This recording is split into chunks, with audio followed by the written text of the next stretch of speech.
Assalamualaikum warahmatullahi wabarakatuh. Perkenalkan, nama saya Hoirida Puji Irwanti, NIM 2018-53066. Di sini saya akan menjelaskan tentang materi pengantar audit sistem informasi. Pengertian audit sendiri dari Wikipedia ID, audit atau pemeriksaan dalam arti luas bermakna evaluasi terhadap suatu organisasi, sistem, proses, atau produk. Audit dilaksanakan oleh pihak yang kompeten, objektif, dan tidak memihak, atau biasa yang disebut dengan auditor. Tujuannya adalah untuk melakukan verifikasi bahwa subjek dari audit telah diselesaikan atau berjalan sesuai dengan standar, regulasi, dan praktek yang telah disetujui dan diterima. Kesimpulan dari audit yaitu evaluasi terhadap suatu organisasi, sistem, proses, atau produk yang kemudian dilaksanakan oleh pihak yang kompeten, objektif, dan tidak memihak. Pihak tersebut biasa disebut dengan auditor. Untuk tujuan audit sendiri yaitu memverifikasi bahwa subjek dari audit telah diselesaikan, yang kemudian berjalan sesuai dengan standar, regulasi, dan praktek yang telah disetujui dan diterima. Nah, sistem informasi adalah aplikasi komputer untuk mendukung operasi dari suatu organisasi, seperti operasi, instalasi, dan perawatan komputer, perangkat lunak, dan data. Contoh sistem informasi itu ada sistem informasi manajemen. Sistem informasi manajemen adalah bidang yang menekankan finansial dan personal manajemen. Kemudian ada sistem informasi penjualan, adalah sistem informasi yang mengorganisasikan serangkaian prosedur dan metode yang dirancang untuk menghasilkan, menganalisa, menyebarkan, dan memperoleh informasi untuk mendukung pengambilan keputusan mengenai penjualan. Nah, kesimpulan dari sistem informasi adalah sistem informasi adalah sekumpulan hardware, software, brandware, prosedur yang diorganisasikan secara integral untuk mengolah data menjadi informasi yang bermanfaat untuk memecahkan masalah dalam pengambilan keputusan. Nah, di sini ada model I/O dan komponen aplikasi sistem informasi. Dari gambar tersebut dapat dijelaskan bahwa komponen sistem informasi itu ada prosedur, kemudian data, brandware, hardware dan software yang saling keterikatan dengan basis data dan network, kemudian menghasilkan outputan informasi yang akan menghasilkan suatu dokumen. Nah, selanjutnya, audit sistem informasi menurut Ron Weber. Audit sistem informasi adalah proses pengumpulan dan penilaian bukti-bukti untuk menentukan apakah sistem komputer dapat mengamankan aset, memelihara integritas data, dapat mendorong pencapaian tujuan organisasi secara efektif dan menggunakan sumber daya secara efisien. Nah, tujuan audit sistem informasi itu ada 4. Yang pertama, mengamankan aset, menjaga integritas data, menjaga efektivitas sistem, mencapai efisiensi sumber daya. Untuk tujuan yang pertama yaitu mengamankan aset. Mengamankan aset atau biasa disebut dengan aktiva yang berhubungan dengan instalasi sistem informasi itu mencakup beberapa aset. Yang pertama, perangkat keras, hardware, perangkat lunak, software, manusia, atau biasa yang disebut dengan brandware, file data, dokumentasi sistem, dan perangkat pendukung lainnya. Tujuan dari integritas data. Tujuan yang kedua yaitu integritas data. Integritas data berarti data memiliki atribut. Atributnya itu ada kelengkapan data, data baik dan dipercaya, kemurnian data, dan ketelitian data. Tanpa menjaga integritas data, organisasi tidak dapat memperlihatkan potret atau gambaran dirinya dengan benar atau kejadian yang ada tidak terungkap seperti apa adanya. Keputusan maupun langkah-langkah penting di organisasi salah sasaran karena tidak didukung dengan data yang benar. Perlu pengorbanan biaya. Oleh karena itu, upaya untuk menjaga integritas data dengan konsekuensi akan ada biaya prosedur pengendalian yang dikeluarkan harus padan dan dengan manfaat yang diharapkan atau yang akan dihasilkan. Nah, tujuan yang ketiga adalah efektivitas sistem. Menjaga efektivitas sistem informasi dikatakan efektif hanya jika sistem tersebut dapat mencapai tujuannya. Untuk mencapai tujuannya, yaitu perlu upaya untuk mengetahui kebutuhan menggunakan sistem tersebut. Apakah sistem menghasilkan laporan atau informasi yang bermanfaat bagi user atau dalam misalnya pengambilan keputusan. Auditor juga perlu mengetahui karakteristik user berikut proses pengambilan keputusannya. Biasanya, audit efektivitas sistem dilakukan setelah suatu sistem berjalan beberapa waktu. Manajemen dapat meminta auditor untuk melakukan post-audit guna menentukan sejauh mana sistem telah mencapai tujuan. Evaluasi ini akan memberikan masukan bagi pengambilan keputusan, apakah kinerja sistem layak dipertahankan, apa harus ditingkatkan, atau perlu dimodifikasi lagi, atau sistem sudah usang, sehingga sistem harus ditinggalkan dan dicari penggantinya lagi. Nah, audit efektivitas sistem dapat juga dilaksanakan pada tahap perencanaan sistem atau pada sistem desain. User tidak dapat mengungkapkan kebutuhan sistem. Dirasa perlu untuk mereview kembali spesifikasi sistem yang telah dibuat. Tujuan selanjutnya yaitu efisiensi sumber daya. Dikatakan efisien jika ia menggunakan sumber daya seminimal mungkin untuk menghasilkan output yang dibutuhkan. Pada kenyataannya, sistem informasi menggunakan berbagai sumber daya, seperti mesin dan segala perlengkapannya, perangkat lunak, sarana komunikasi, dan tenaga kerja yang mengoperasikan sistem tersebut. Harus berkompetisi untuk memperdayakan sumber daya yang ada tersebut. Selanjutnya, yaitu ada pendekatan audit sistem informasi. Yang pertama ada pendekatan temuan atau biasa yang disebut dengan exposure approach. Fokus utama ditekankan pada jenis kesalahan yang terjadi dalam suatu sistem informasi. Setelah itu ditentukan kendali kontrol yang dapat digunakan untuk mengurangi kesalahan tersebut sampai pada batas yang dapat diterima. Kemudian ada pendekatan kendali atau biasa yang disebut dengan control approach. Fokus utamanya adalah kendali-kendali di dalam suatu sistem informasi yang dapat digunakan untuk mengurangi kesalahan sampai pada level yang dapat diterima. Perbedaan pendekatan temuan dan pendekatan kendali, yaitu pendekatan temuan, fokus utamanya ditekankan pada jenis kesalahannya, sedangkan pendekatan kendali, fokus utamanya adalah kendali-kendali di dalam suatu sistem informasi tersebut. Nah, aspek yang dapat diperiksa audit secara keseluruhan, yaitu menyangkut efektivitas, efisiensi, availability system, reliability, confidential, dan integrity, serta aspek security atau keamanan dari audit.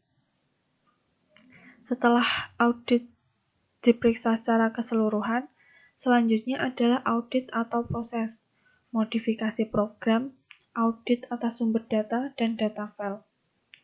Audit sistem informasi sendiri merupakan gabungan dari berbagai macam ilmu antara lain tradisional audit, manajemen sistem informasi akuntansi, ilmu komputer, dan behavioral change. Tahapan audit sistem informasi menurut Ron Weber ada 5 langkah tahapan sistem informasi, yaitu yang pertama ada perencanaan audit atau biasa yang disebut dengan planning the audit. Yang kedua ada pengetesan kendali, test of control. Yang ketiga ada pengetesan transaksi atau biasa yang disebut dengan test of transaction. Yang keempat ada pengetesan keseimbangan atau keseluruhan hasil atau biasa yang disebut dengan test of balance or overall result. Dan yang terakhir atau yang kelima ada tahap pengakhiran atau penyelesaian audit atau biasa yang disebut dengan completion of the audit. Sedangkan menurut kolega Lagos CS, tahapan sistem informasi itu ada beberapa aktivitas. Yang pertama yaitu perencanaan, planning, pemeriksaan lapangan, fieldwork, pelaporan, reporting, dan tindak lanjut atau biasa yang disebut dengan follow up. Nah, untuk pengumpulan data sendiri itu ada teknik dalam pengumpulan datanya. Yang pertama itu dengan survei, yang kedua interview, yang ketiga observasi dan review dokumentasi. Nah, termasuk juga review source code bila diperlukan. Bisa jadi bukti-bukti audit yang diambil oleh auditor mencakup bukti elektronik atau data dalam bentuk file soft copy.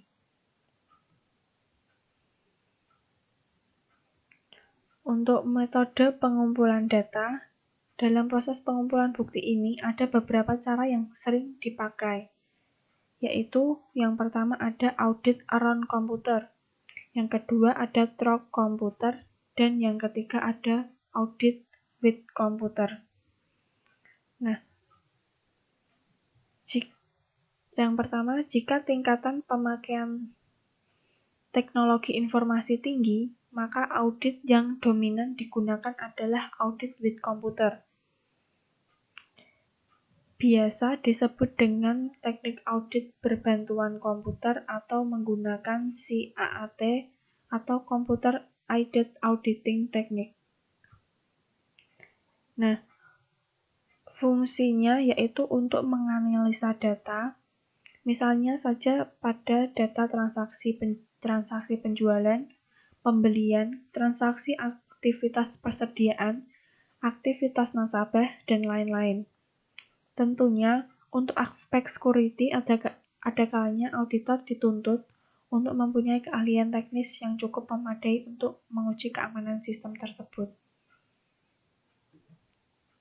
Nah, standar dari audit sistem informasi yaitu standar sendiri adalah sesuatu yang harus dipenuhi oleh auditor sistem informasi.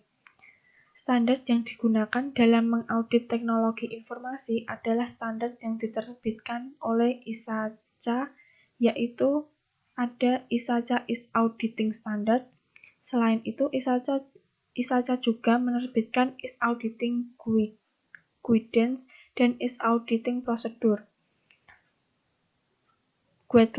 Guidelines memberikan penjelasan bagaimana auditor dapat memenuhi standar dalam berbagai penugasan audit, dan prosedur memberikan contoh langkah-langkah yang perlu dilalui auditor dalam penugasan audit tertentu sehingga sesuai dengan standar. Bagaimanapun, auditor sistem informasi harus bisa menggunakan judgement profesional ketika menggunakan guidance dan prosedur. Nah, ini ada pertanyaan. Apa sih hasil dari audit? Siapa yang melakukan audit? Nah, auditor sistem informasi pada dasarnya melakukan penilaian atau assurance tentang kesiapan sistem berdasarkan kriteria tertentu. Dan kemudian berdasarkan pengujian auditor akan memberikan rekomendasi perbaikan yang diperlukan. Ada kalanya judgement diperlukan berdasarkan kriteria yang disepakati bersama. Penanggung jawab sistem yang diaudit tetap berada pada pengelola sistem, bukan di tangan auditor. Atas rekomendasi yang diberikan, tentunya diharapkan ada tindak lanjut perbaikan bagi manajemen. Nah, siapakah sebaiknya yang melakukan audit sistem informasi? Audit sistem informasi dapat dilakukan sebagai bagian dari pengendalian internal yang dilakukan oleh fungsi sistem informasi. Tapi, jika dibutuhkan opini publik tentang kesiapan sistem tersebut, audit dapat dilakukan dengan mengundang pihak ketiga atau auditor independen untuk melakukannya. Jika sebuah hasil audit sistem informasi perlu dipublikasikan, tentunya perlu perangkat hukum yang mengatur tata cara pelaporan tersebut. Nah, untuk materi pengantar audit sistem informasi, itu sampai di sini. Nah, selanjutnya saya akan menjelaskan materi tentang tahapan audit sistem informasi pengenalan COVID. Yang pertama, tahap-tahap audit sistem informasi. Tahap-tahap audit terdiri dari 5 tahap, yaitu tahap pemeriksaan pendahuluan, tahap pemeriksaan rinci, tahap pengujian kesesuaian, tahap pengujian kebenaran bukti, tahap penilaian secara umum atas hasil dari pengujian. Tahap penilaian secara umum atas hasil pengujian, audit meliputi struktur pengendalian intern yang diterapkan perusahaan yang mencakup yang pertama ada pengendalian umum, 2 pengendalian aplikasi yang terdiri dari pengendalian secara manual, pengendalian terhadap output sistem informasi, pengendalian yang sudah diprogram. Untuk pengendalian umum dilakukan terhadap aspek fisikal maupun logikal. Aspek fisikal terhadap aset-aset fisik perusahaan, sedangkan aspek logikal biasanya terhadap sistem informasi di level manajemen, misalnya sistem operasi. Pengendalian umum sendiri digolongkan menjadi beberapa. Di antaranya ada pengendalian organisasi dan otorisasi, pengendalian operasi, pengendalian perubahan, dan pengendalian akses fisikal dan logikal. Macam-macam pengendalian aplikasi. Pengendalian aplikasi dalam organisasi sendiri biasanya dibagi menjadi beberapa. Yang pertama, ada organisasi aplikasi. Yang kedua, akses aplikasi. Yang ketiga, input. Yang keempat, proses. Yang kelima, output. Yang keenam, master file atau biasa yang disebut dengan database. Nah, kertas kerja. Kertas kerja audit adalah catatan yang dibuat auditor tentang prosedur yang diterapkan, pelaksanaan pengujian dan bukti yang diperoleh serta kesimpulan yang diperoleh selama audit. Kertas kerja merupakan pendukung utama laporan audit, alat koordinasi, dan supervisi, bukti bahwa auditor telah melakukan audit sesuai dengan standar auditing yang berterima umum. Nah, untuk tujuan dari kertas kerja sendiri, yaitu yang pertama untuk mendokumentasikan semua bukti audit yang diperoleh selama pelaksanaan audit. Yang kedua, untuk mengorganisasikan atau mengkoordinasikan semua tahap atau langkah-langkah audit. Yang ketiga, untuk membantu auditor senior, partner, atau pimpinan kantor akuntan dalam mereview pekerjaan yang dihasilkan oleh stafnya. Untuk mempermudah atau sebagai dasar penyusunan laporan audit.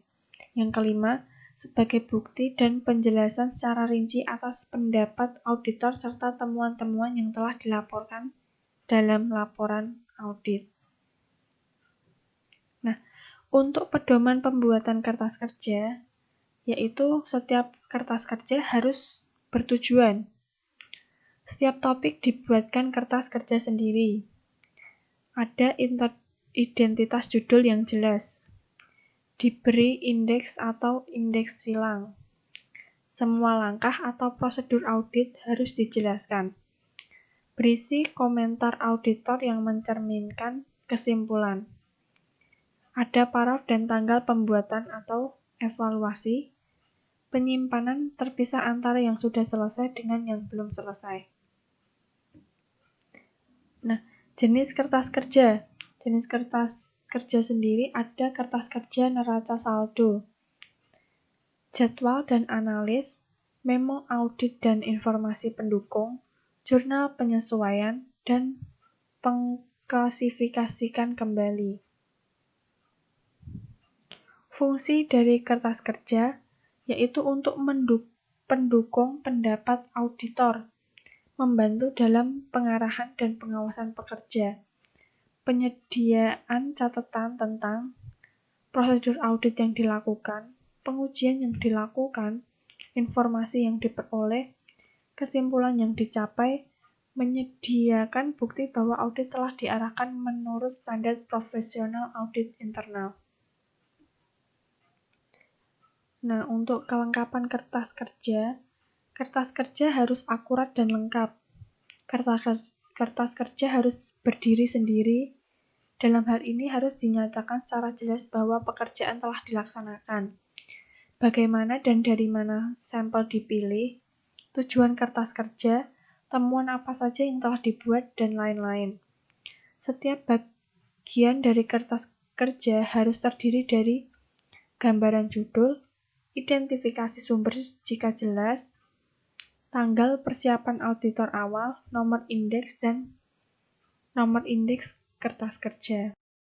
Nah, selanjutnya saya akan menjelaskan materi tentang tahapan audit sistem informasi pengenalan COVID. Yang pertama, tahap-tahap audit sistem informasi. Tahap-tahap audit terdiri dari 5 tahap, yaitu tahap pemeriksaan pendahuluan, tahap pemeriksaan rinci, tahap pengujian kesesuaian, tahap pengujian kebenaran bukti, tahap penilaian secara umum atas hasil dari pengujian. Tahap penilaian secara umum atas hasil pengujian, audit meliputi struktur pengendalian intern yang diterapkan perusahaan yang mencakup yang pertama ada pengendalian umum, 2 pengendalian aplikasi, yang terdiri dari pengendalian secara manual, pengendalian terhadap output sistem informasi, pengendalian yang sudah diprogram. Untuk pengendalian umum dilakukan terhadap aspek fisikal maupun logikal. Aspek fisikal terhadap aset-aset fisik perusahaan, sedangkan aspek logikal biasanya terhadap sistem informasi di level manajemen, misalnya sistem operasi. Pengendalian umum sendiri digolongkan menjadi beberapa, di antaranya ada pengendalian organisasi dan otorisasi, pengendalian operasi, pengendalian perubahan, dan pengendalian akses fisikal dan logikal. Macam-macam pengendalian aplikasi. Pengendalian aplikasi dalam organisasi sendiri biasanya dibagi menjadi beberapa. Yang pertama, ada organisasi aplikasi. Yang kedua, akses aplikasi. Yang ketiga, input. Yang keempat, proses. Yang kelima, output. Yang keenam, master file atau biasa yang disebut dengan database. Nah, kertas kerja. Kertas kerja audit adalah catatan yang dibuat auditor tentang prosedur yang diterapkan, pelaksanaan pengujian dan bukti yang diperoleh serta kesimpulan yang diperoleh selama audit. Kertas kerja merupakan pendukung utama laporan audit, alat koordinasi, dan supervisi, bukti bahwa auditor telah melakukan audit sesuai dengan standar auditing yang terima umum. Nah, untuk tujuan dari kertas kerja sendiri, yaitu yang pertama untuk mendokumentasikan semua bukti audit yang diperoleh selama pelaksanaan audit. Yang kedua, untuk mengorganisasikan atau mengkoordinasikan semua tahap atau langkah-langkah audit. Yang ketiga, untuk membantu auditor senior, partner, atau pimpinan kantor akuntan dalam mereview pekerjaan yang dihasilkan oleh stafnya. Untuk mempermudah atau sebagai dasar penyusunan laporan audit. Yang kelima, sebagai bukti dan penjelasan secara rinci atas pendapat auditor serta temuan-temuan yang telah dilaporkan dalam laporan audit. Nah, untuk pedoman pembuatan kertas kerja, yaitu setiap kertas kerja harus bertujuan. Setiap topik dibuatkan kertas kerja sendiri. Ada identitas judul yang jelas. Diberi indeks atau indeks silang. Semua langkah atau prosedur audit harus dijelaskan. Berisi komentar auditor yang mencerminkan kesimpulan. Ada paraf dan tanggal pembuatan atau evaluasi. Penyimpanan terpisah antara yang sudah selesai dengan yang belum selesai. Nah, jenis kertas kerja. Jenis kertas kerja sendiri ada kertas kerja neraca saldo, jadwal dan analis, memo audit dan informasi pendukung, jurnal penyesuaian, dan pengklasifikasikan kembali. Fungsi dari kertas kerja yaitu untuk pendukung pendapat auditor, membantu dalam pengarahan dan pengawasan pekerja, penyediaan catatan tentang prosedur audit yang dilakukan, pengujian yang dilakukan, informasi yang diperoleh, kesimpulan yang dicapai, menyediakan bukti bahwa audit telah diarahkan menurut standar profesional audit internal. Nah, untuk kelengkapan kertas kerja harus akurat dan lengkap. Kertas kerja harus berdiri sendiri. Dalam hal ini harus dinyatakan secara jelas bahwa pekerjaan telah dilaksanakan. Bagaimana dan dari mana sampel dipilih, tujuan kertas kerja, temuan apa saja yang telah dibuat, dan lain-lain. Setiap bagian dari kertas kerja harus terdiri dari gambaran judul, identifikasi sumber jika jelas, tanggal persiapan auditor awal, nomor indeks, dan nomor indeks kertas kerja. Oke, selanjutnya setelah tadi membahas tentang kertas kerja, yang selanjutnya yaitu ada laporan audit. Prinsip-prinsip laporan audit. Hasil laporan audit merupakan media yang dipakai oleh auditor dalam berkomunikasi dengan klien. Laporan audit berupa komunikasi dan ekspresi auditor terhadap objek yang diaudit agar laporan atau ekspresi tersebut dapat mampu dimengerti, maka laporan itu harus mampu dipahami oleh penggunanya. Laporan audit ini terdiri dari yang pertama itu ada maksud dan tujuan dari review pengendalian terhadap penerapan teknologi informasi di klien. Yang kedua, ruang lingkup dan referensi pengendalian yang digunakan sebagai bahan acuan penilaian pengendalian teknologi informasi yang diterapkan dalam klien. Yang ketiga, metodologi review merupakan langkah-langkah audit dan teknik pemerolehan informasi untuk mendukung laporan review. Yang keempat, pernyataan penjelasan hasil review. Pernyataan penjelasan hasil review itu ada permasalahan di mana menjelaskan pokok masalah yang saat ini dihadapi oleh klien. Terus ada temuan. Menjelaskan bukti audit untuk mendukung kesimpulan masalah. Ada kriteria atau standar. Menjelaskan tentang pengendalian yang seharusnya diterapkan oleh klien. Ada kondisi. Menjelaskan sebab dan akibat serta aktivitas atau kegiatan terkini.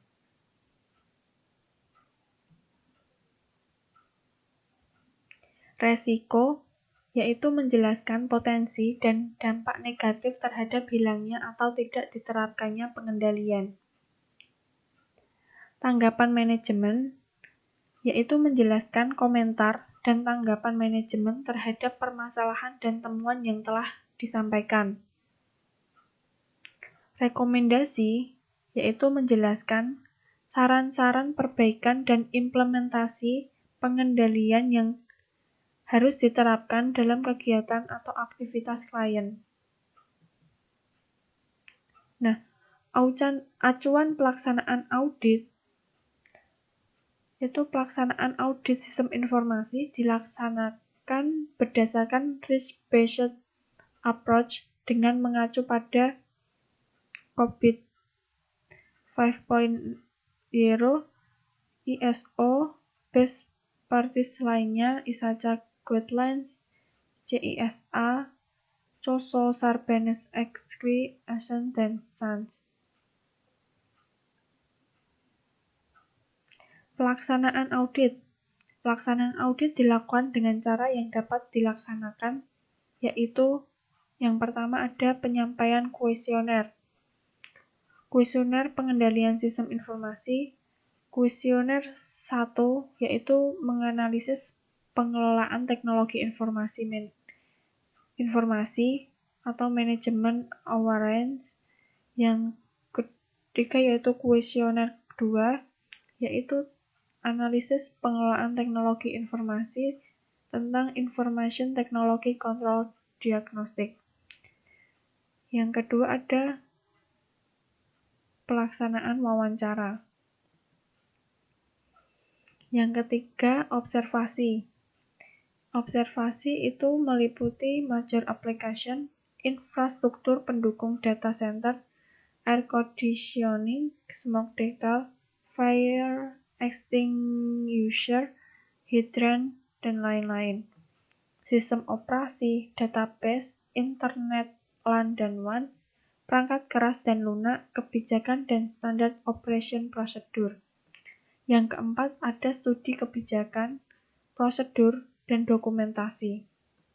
Yang kelima, ada pengujian dengan menggunakan perangkat lunak. Nah, terima kasih. Kurang lebihnya saya mohon maaf. Semoga materi yang dapat saya sampaikan bermanfaat. Wassalamualaikum warahmatullahi wabarakatuh.